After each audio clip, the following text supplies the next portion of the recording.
ಒಂದು 40-50 ವರ್ಷದ ತೋಟ. ಅದರಲ್ಲಿ ಈಗ ಯಾವ ರೀತಿಯಾಗಿ ರಿಜುವಿನೇಟ್ ಮಾಡ್ತಾ ಇರುತ್ತೆ ಅನ್ನುವಂಥದ್ದು.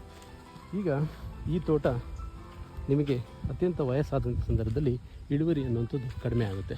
ಹಾಗಾಗಿ ಇಲ್ಲಿ ನೀವು ನೋಡ್ತಾ ಇರ್ಬೋದು, ರೀಪ್ಲ್ಯಾಂಟಿಂಗ್ ಮಾಡಿದ್ದಾರೆ.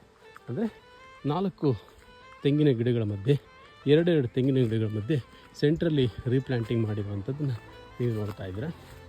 ಇದು ಒಂದು 5-6 ವರ್ಷಕ್ಕೆ ಇದು ಕೂಡ ಗಿಡ ದೊಡ್ಡದಾಗಿ ಫಸಲನ್ನು ಬಿಡೋದಕ್ಕೆ ಸ್ಟಾರ್ಟ್ ಆಗುತ್ತೆ. ಆವಾಗ ಇಂಥ ದೊಡ್ಡ ದೊಡ್ಡ ಮರಗಳಿರ್ತಾವಲ್ಲ, ಬೆಳೆಗಳನ್ನು ಯಾವ ಬೆಳೆ ಕಡಿಮೆ ಆಗಿರುತ್ತೆ ಯಾವ ಗಿಡಗಳಲ್ಲಿ ಅವನ್ನು ನೀವು ಕಡಿದು ಹಾಕ್ಬೋದು.